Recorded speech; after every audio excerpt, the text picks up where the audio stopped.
마가복음 9장 1절로 8절까지 말씀입니다. 또 그들에게 이르시되 내가 진실로 너희에게 이르노니 여기 서 있는 사람 중에는 죽기 전에 하나님의 나라가 권능으로 임하는 것을 볼 자들도 있느니라 하시니라.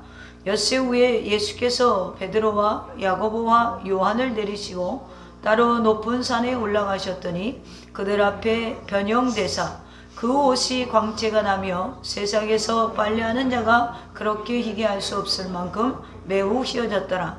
이에 엘리야가 모세와 함께 그들에게 나타나 예수와 더불어 말하거늘 베드로가 예수께 고하되 라삐여 우리가 여기 있는 것이 좋사오니 우리가 초막셋을 짓되 하나는 주를 위하여 하나는 모세를 위하여 하나는 엘리야를 위하여 하사이다 하니 이는 그들이 몹시 무서워하므로 그가 무슨 말을 할지 알지 못함이더라.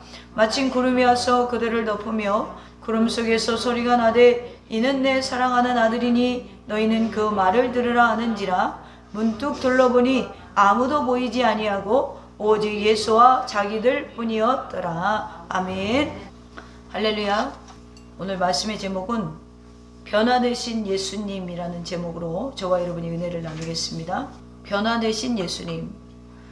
오늘 벌써 2월의 마지막 주일을 맞이하고 있죠. 사순절이 두 번째 주일이기도 합니다. 그래서 사순절 우리가 지키면서 매 주일은 작은 부활절로서 축제와 같이 기쁨으로 지내야 된다라고 했습니다. 그래서 여러분은 이 사순절을 참 의미 있게 지금 보내고 계신가요? 여러분이 예수님을 만나서 삶에 어떤 변화가 시작되었는지 한번 생각해 보면 분명히 변화가 시작되었을 것이라고 믿습니다. 오늘은 이 변화에 대해서 생각해 보려고 그래요. 제가 오늘 조금 목 컨디션이 요즘에 조금 좋지 않아요. 그래서 제가 찬양할 때 우리 원로 목사님이 항상 하는 말이 있었어요. 뭐였냐면 자다가 일어나도 목구멍이 열려 있어야 된다고. 무슨 얘기인지 아세요? 자다가 일어나도 목소리가 제 컨디션을 찾아야 된다는 거예요.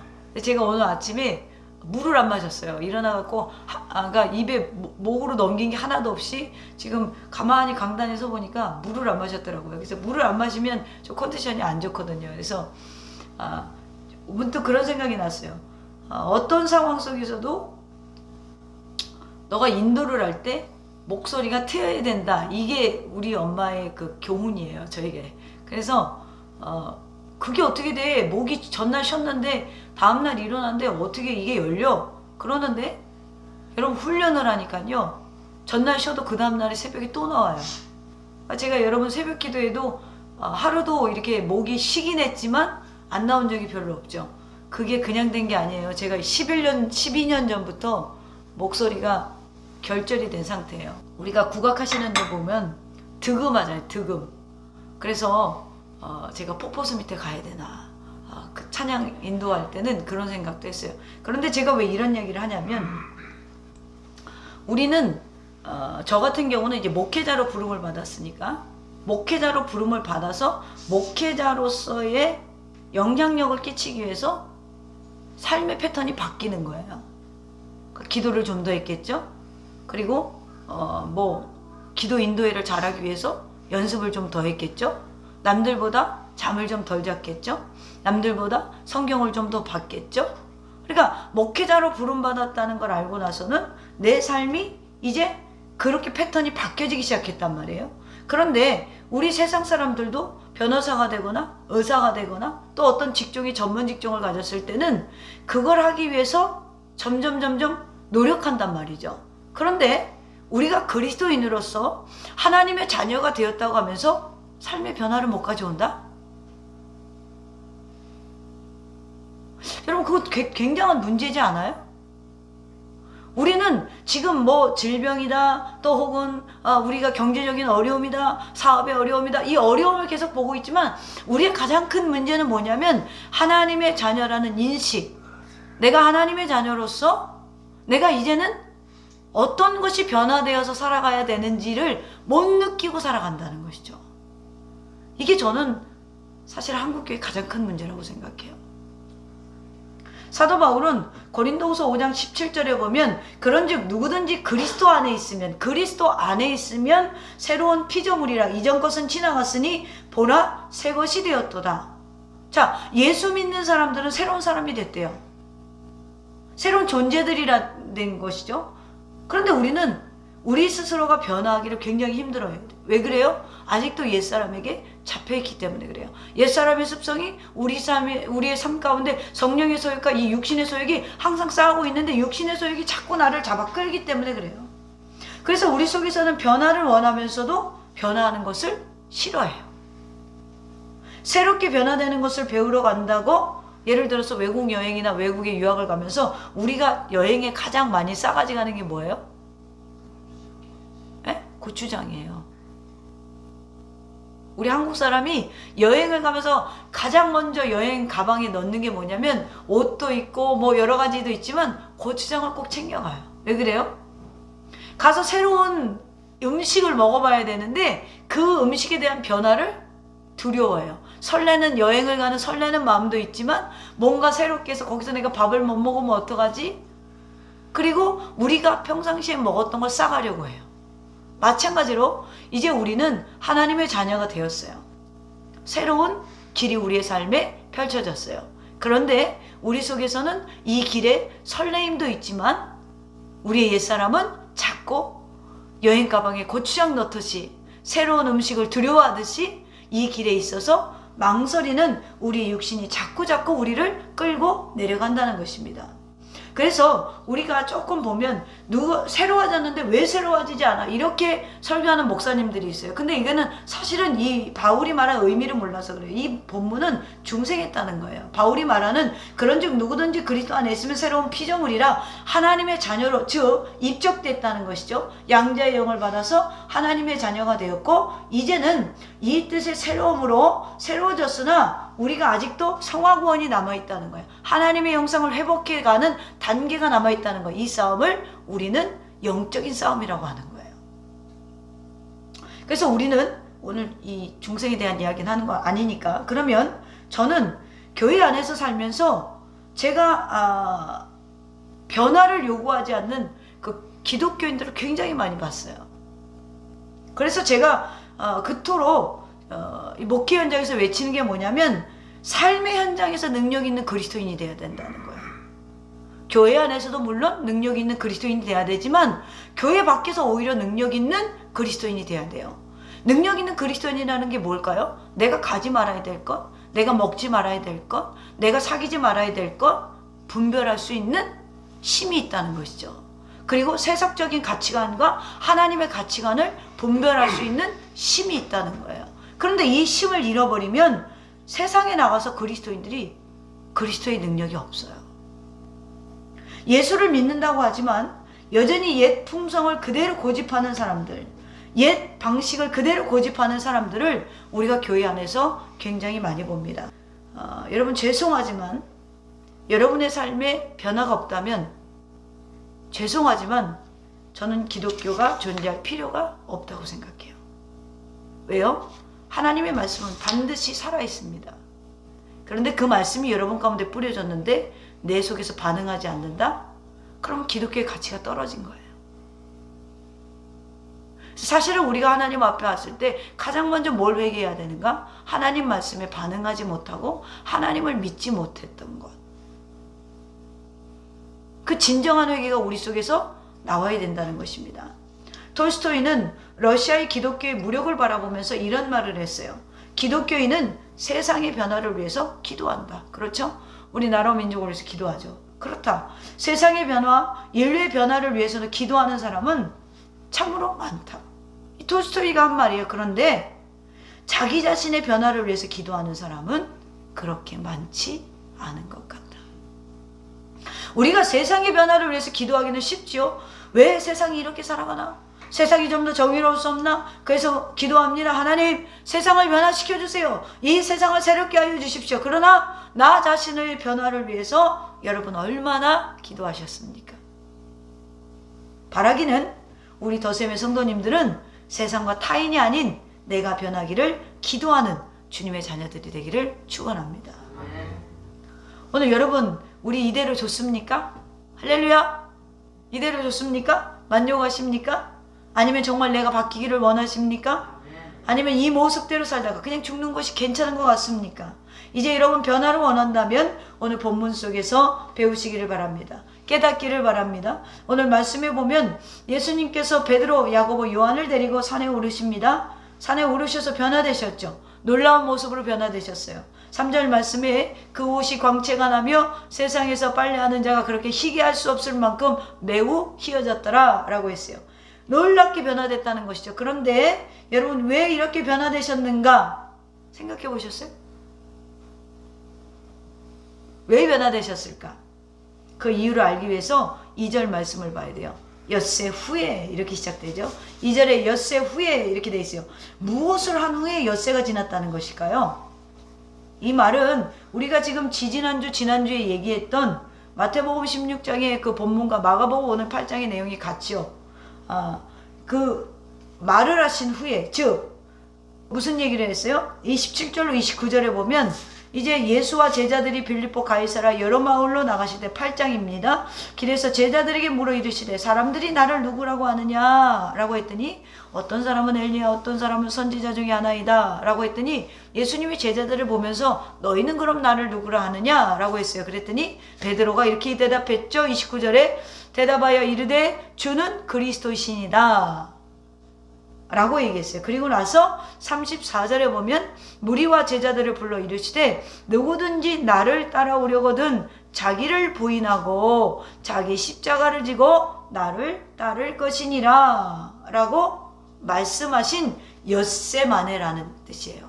그 말씀을 하시고 엿새 만에. 자, 그러니까 이 말은 주님과 제자들 앞에서 이제는 주님이 제자들 앞에서 뭘 제시하셨나요?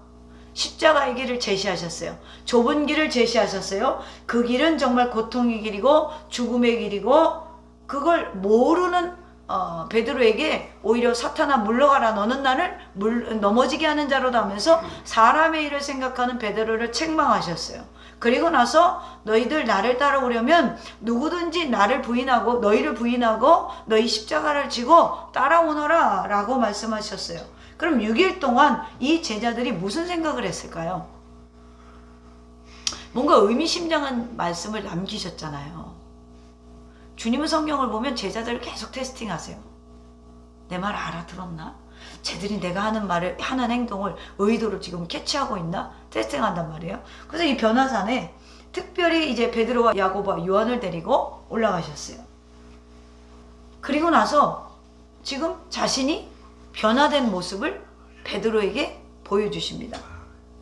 그러니까 예수님 입장에서는 이 연출을 이렇게 하시는 거죠. 우리가 올림픽 금메달의 가치를 알고 있기 때문에 운동선수들이 그렇게 사실은 삶을 희생하는 거예요. 여러분 운동선수들 절대로 여러분 공부 안 한다고 무시하면 안 돼요. 공부하는 사람들보다 더 사실은 노력을 많이 해요. 결혼한 운동선수들이요 시합 있으면은 같이 그 합방을 안 해요. 왜 그래요? 다른 데 정신 팔릴까봐. 그 정도로 자기 관리가 철저해요. 여러분들 이렇게 스포츠 선수들 이렇게 나오고 이러죠? 그런 분들 경기 있고 그러면 가족들이랑 이렇게 딱 떨어져 있어요. 왜 그래요? 집중하기 위해서. 그러니까 자기 자신이 이 지금 경기에 얼마나 자신을 비우고 어떻게 보면 그것도 자기 부인이죠. 어떻게 이 땅에서 보면. 그 올림픽 금메달의 가치를 알기 때문에 아무리 코치나 감독이 혹독하게 훈련시켜서라도 1등을 하려고 하는 거예요. 이렇듯이 오늘 제자들이 예수님께서 십자가의 길에 대해서 제시해 주셨는데 감을 못 잡는 것 같은 거예요.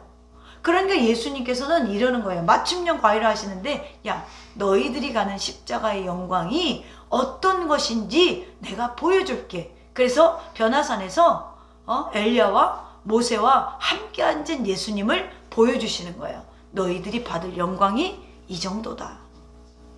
그런 의미에서 변화산 사건을 연출하신 거예요.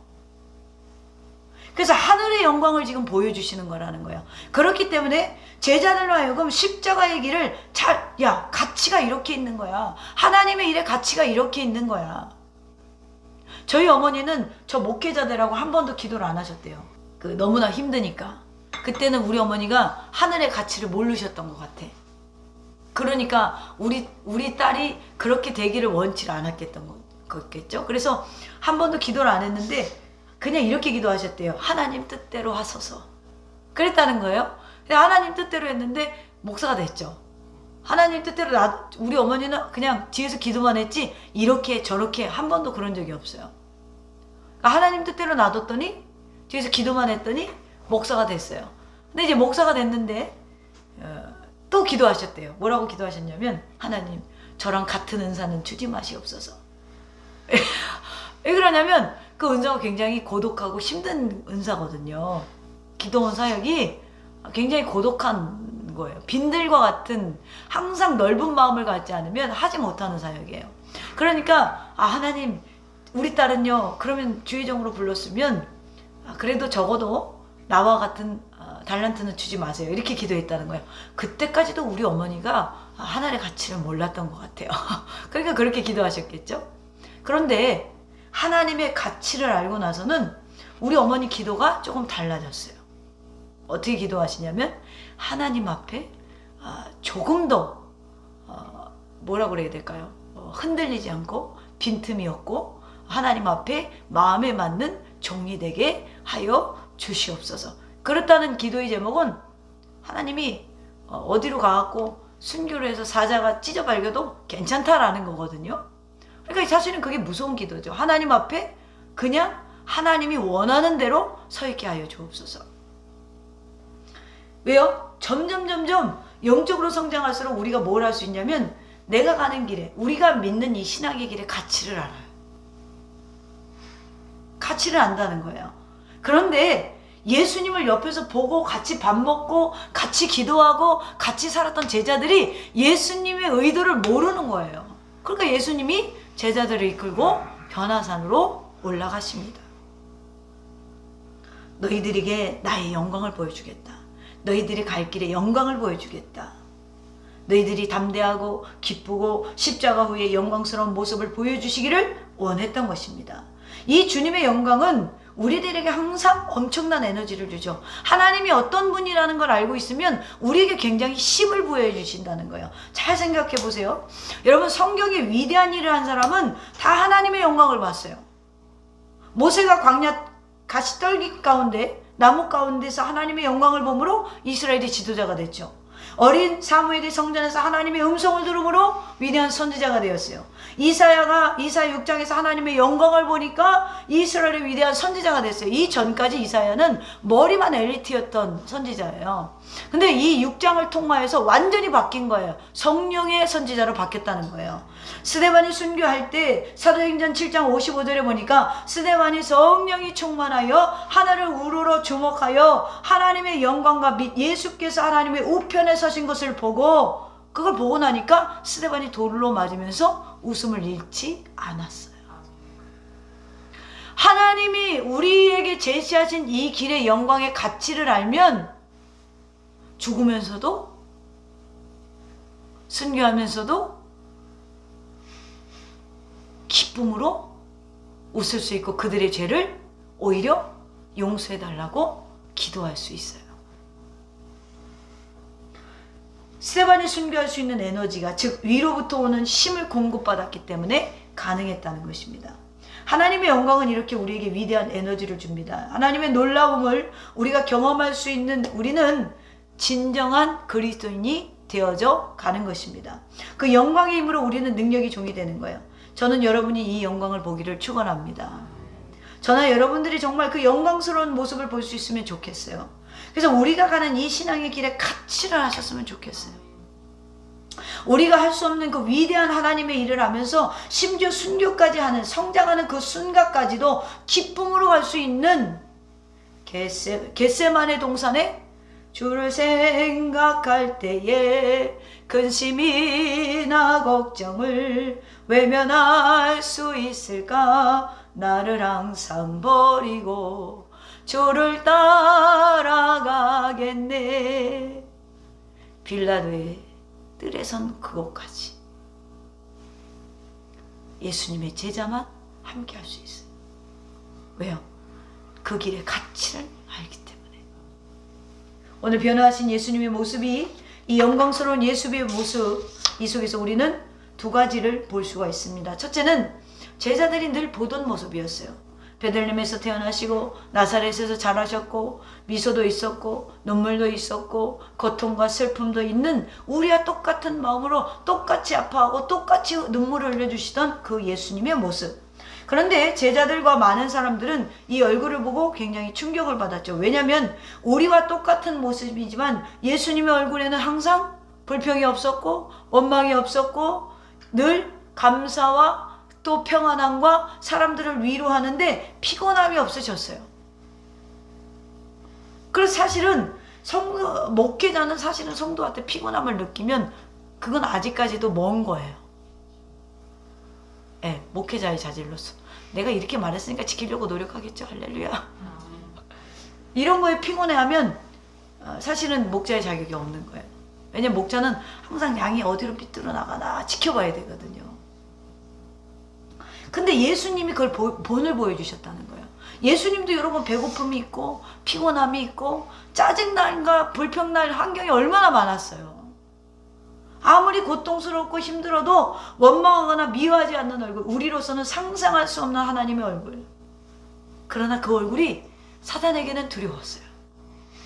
아무리 공격해도 아무리 환경적으로 공격해도 그 예수님이 쓰러지질 않는 거예요.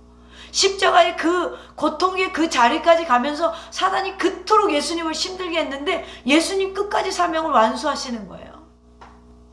저는 그 예수님이 끝까지 완수한 사명을 보면서 제가 오늘 목회를 하면서 힘들고 어려울 때마다 또 일어나고 또 일어날 수 있었어요. 왜요? 그 힘이 내게 공급되었기 때문에. 오히려 십자가에서 엘레일리 라마사마다니 아버지여 저들의 죄를 저들에게 돌리지 마소서. 고난이 있고 상처가 있고 그러면서 또 사랑과 기쁨과 평화가 있는 얼굴, 많은 경건의 화가들이 그렇게 그리고 싶어 했던 얼굴이 바로 예수님의 얼굴입니다. 그러나 이 예수님의 얼굴은 이것만이 아니죠. 두 번째로 우리가 볼 수 있는 것은 또 다른 얼굴이 있습니다. 두 번째 얼굴은 2절 끝에서부터 보면 높은 산에 올라갔더니 그들 앞에서 변형되사 그 옷이 광채가 나며 세상에서 빨래하는 자가 그렇게 희귀할 수 없을 만큼 희어졌더라. 자, 예수님께서 기도하시면서 순식간에 변화됐어요. 왜냐하면 지금 여기에는 기도하며 내어 있지 않지만 누가복음 9장 29절에 보면 이렇게 묘사되어 있어요. 똑같은 병행 구절인 기도하실 때의 용모가 변화되고 그 옷이 휘어져 광채가 나더라. 똑같은 상황을 누가는 그렇게 기록했어요. 기도하실 때에 용모가 변화되고 그 옷이 휘어져 광채가 나더라. 자, 이 변화산의 사건을 통하여서 우리는 확실하게 어떤 정보를 얻을 수 있나요? 지금 이 변화산에 사실은 이 제자들과 함께 기도하러 올라가셨다는 거예요. 그리고 그 기도하는 중에 예수님이 제자들이 깨닫지 못하니까 내가 하나님의 아들이야. 내가 하늘에서 이룬 사람이야. 엘리야도 모세도 나와 같이 있지 않니? 너희들이 받을 영광, 너희들이 이 땅에서 사명을 완수하고 받을 영광이 바로 이 자리야. 변화산에서 핵심은 예수님이 신성을 드러내신 거예요. 하나님의 아들로서의 신성, 하나님으로서의 제 위격인 성자 하나님으로서의 신성. 그래서 하나님으로서의 영광, 그러므로 너희들이 지금 믿는, 너희들이 따르는 스승은 바로 이런 존재야. 예수님의 이 모습이 바로 예수님의 근본적인 모습이었죠. 즉 사람 이전의 모습, 하나님의 모습, 이 모습이 요한계시록 1장 13절로 16절에 이렇게 묘사됩니다. 촛대 사이에 인자 같은 이가 발끝에 끌리는 옷을 입고 가슴에 금띠를 띠고 그 머리와 털에 희기가 흰 양털 같고 눈 같으며 그의 눈은 불꽃 같고 그의 발은 풀무에 단련한 빛난 주석 같고 그의 음성은 많은 물소리와 같으며 그 오른손에 7별이 있고 그 입에서 좌우 날성검이 나오고 그 얼굴은 해가 힘있게 비치는 것 같더라 라고 예수님을 묘사해요. 이 모습이 바로 승천하신 예수 그리스도, 다시 오실 예수 그리스도, 유대인의 모습을 하지 않은 예수 그리스도, 본질의 신성 예수 그리스도, 천상의 예수 그리스도, 이 모습을 보여주고 있는 것이 변화산의 핵심이에요. 그러면 지금 베드로와 요한, 야고보에게 보여주고 있는 오늘의 말씀을 통해서 오늘 우리에게도 적용해 볼 수 있는 교훈은 무엇일까? 첫째로 주님과 함께 있는 것을 배워야 돼요. 자, 예수님은 지금 사실은 기도하러 변화산에 올라갔다고 했어요. 기도가 뭐예요? 기도의 정의는 하나님과 함께 하는 거예요. 그런데 우리는 기도, 특히 한국교회는 기도를 어떻게 하냐면, 저 어렸을 때 아빠가 아주 어렸을 때 초등학교 한 7살쯤? 아니 7, 8살쯤 됐던 것 같아요. 아빠 손을 잡고 동네에 뭐가 왔냐면 동춘 서커스가 왔어요. 여러분 다 보셨죠? 동춘 서커스를 보러 갔는데 제가 깜짝 놀란 게 이 무슨 기름을 칠해가지고 훅 몰면은 입에서 기름이 싹 나오면서 그 불이 확 퍼지잖아요. 여러분 서커스 보면 그런 게 있어요. 입에서 그 뭘 마셔요. 그 기름을 마시는 건지 뭘 마시는 건지 마시고 훅 불면 입에서 뭐예요? 뭐라 그래요? 이런 불이 있잖아요. 에? 이 불을 붙여가지고 자기 입에 그 기름이 있으니까 후 뱉으면 탁 갖다 대면은 불이 확 나와요. 한국교회 기도를 이렇게 해요. 무슨 얘기인지 아세요? 하나님이 놀라서 다 피해. 왜냐면 자기들 성질의 기도를 해. 이해되세요? 고난당했는데 열이 빡치거든. 그러니까 내가 이렇게 헌신을 했는데, 제가 기도회를 굉장히 많이 인도했잖아요. 나는 오 예수님 이러면 막 울더라고. 성도들이 속았잖아. 회개하는 줄 알았더니 성질에 못 이겨서 울더라고 나중에. 그러니까 지금 제가 한 16년쯤 기도회를 인도해 보니까 아직도 승질머리 때문에 기도하고 있구나. 저 사람은 진짜 회개하고 있구나. 이게 보여. 이게 보인다니까요. 처음엔 저 속았어요. 다 회개하는 줄 알았어. 그러니까 기도가 다 자기의 감정이 너무 충만한 거예요.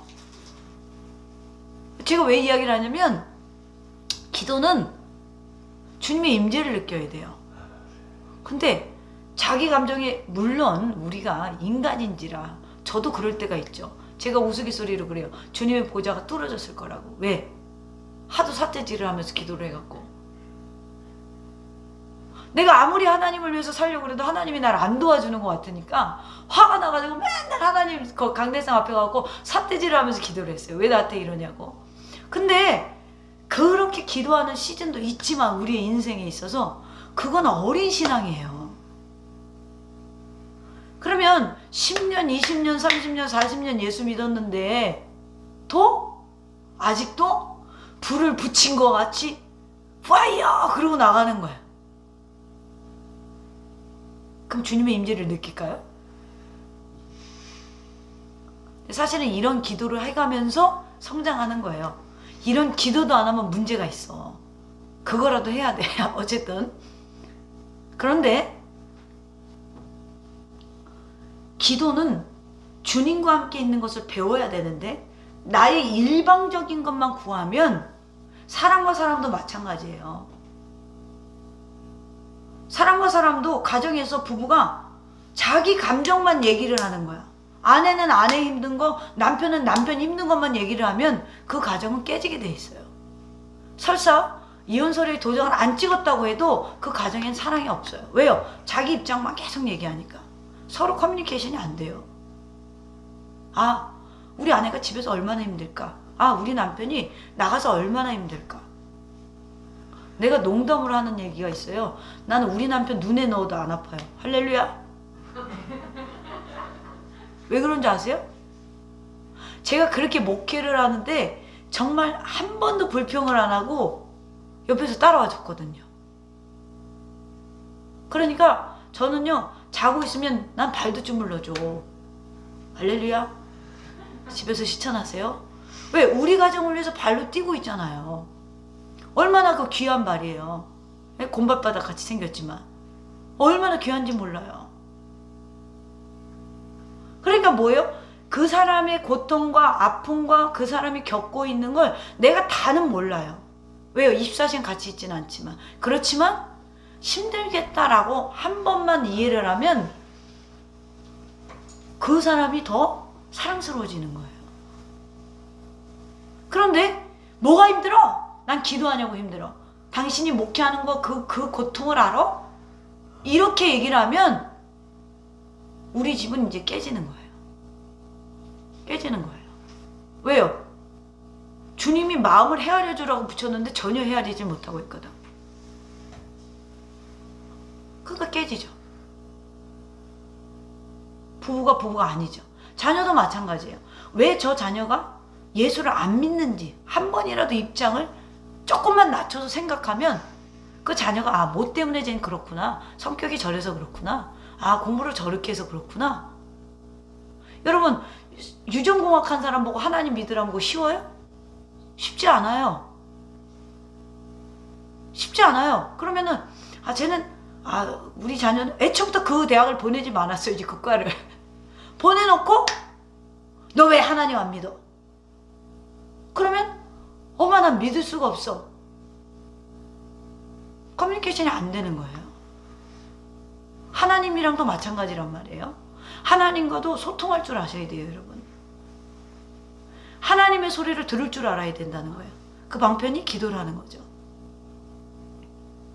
오늘 베드로가 얼마나 웃긴 짓을 하는지 보세요. 분명히 34절에서 8장 34절에서 야, 너희들 나를 따라오려거든. 너희들 자기를 부인하고 그리고 자기 십자가를 지지 않으면 나를 따라오지 못해 라고 가르쳤단 말이에요. 그리고 6일이 지났어요. 그리고 기도하러 가는데 예수님의 마음이 무거웠겠죠. 성경에 그렇게 나와 있지는 않지만 상황을 봤을 때 예수님이 얘네들이 아직도 내 말귀를 못 알아듣네. 그래? 그러면은 내가 또 하나를 보여줘야겠다. 야, 니들이 갈 그 십자가의 길은 너희들이 부인하고 너희들이 죽어서 내가 지금 죽으러 가지만 그 후에 부활하여서 내가 이런 영광이 있는 난 하나님이야. 그러니까 너희들이 쫓는 하나님은 내가 너희들의 모든 영생을 보장할 수 있고 너희들이 받을 영광은 이 땅에서 줄 수 없는 그러한 면류관이야 라고 보여주고 싶은 거예요. 그리고 보여줬더니 베드로의 반응이 어때요? 5절에 보니까, 오늘 9장 5절에 보니까 베드로가 예수께 고하되 라비여 우리가 여기 있는 것이 좋사오니. 초막셋을 칠 때 하나는 주를 위하여, 하나는 모세를 위하여, 하나는 엘리야를 위하여 내가 지켰다는 거예요. 예수님의 지금 의도를 알아요, 몰라요? 모르는 거예요. 근데 여러분은 알까요? 그렇게 파이어 기도하시면 몰라요.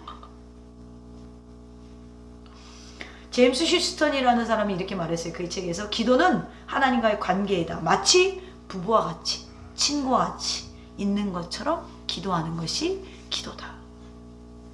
위버 셰프만이라는 유명한 신학자가 있는데 이 사람이 이제 아이들만 가리키다가 전도 집회에 초청을 받아갔는데 떨리는 거예요. 왜냐하면 교육만 하다가 집회를 하니까 떨리는 거예요. 그런데 어떤 사람이 떨린다고 하니까 여기에 기도의 위대한 자 하이든이 왔으니까 기도를 한번 부탁해 보세요 라고 했어요. 사무실로 불렀어요. 셰프만 박사가 너무 기뻐서 그분을 모시고 데리고 오라고, 내가 기도 좀 받겠다고.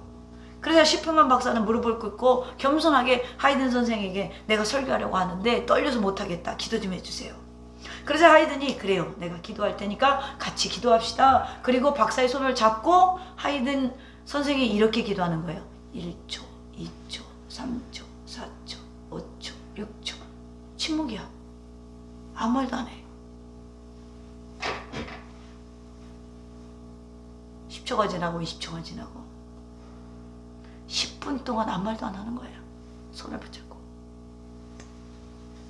그리고 나서 마지막으로 하이든 기도에 한마디가 들려왔는데 그 기도가 끝나자 예수님의 이름으로 기도하옵나이다.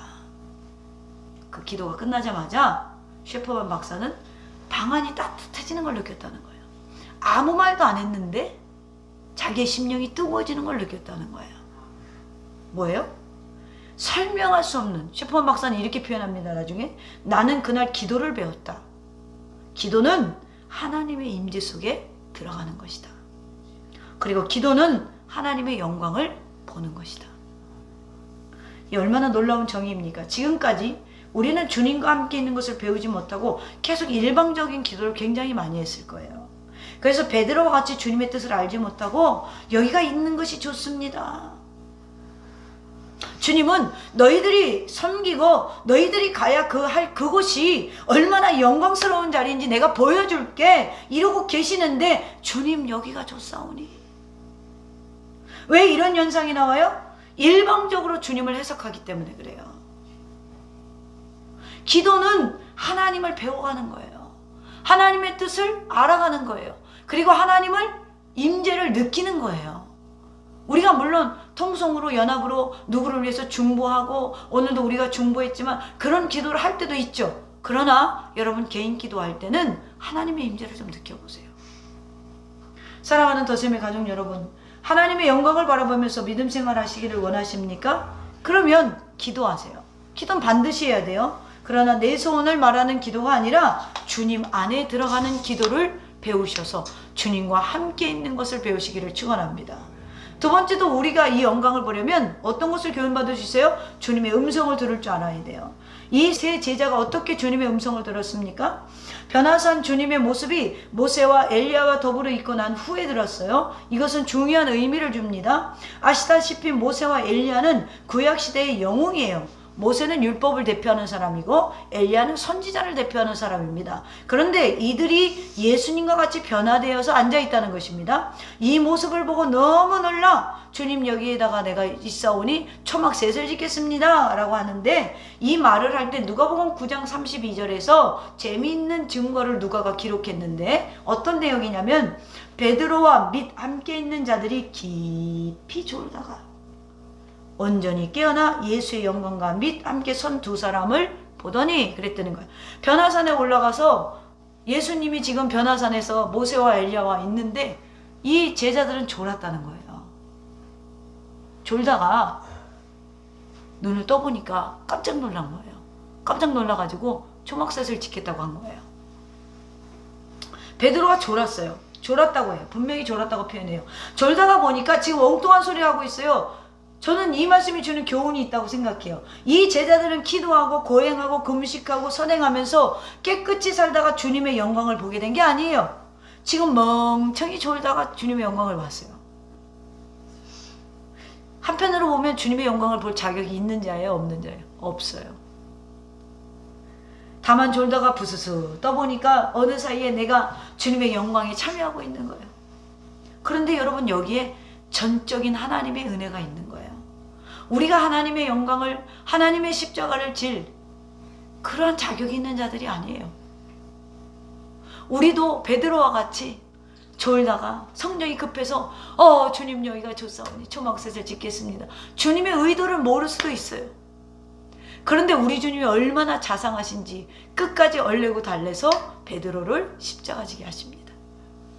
얼마나 감사해요. 저도 여기 서 있을 자격이 있는 자가 아니에요.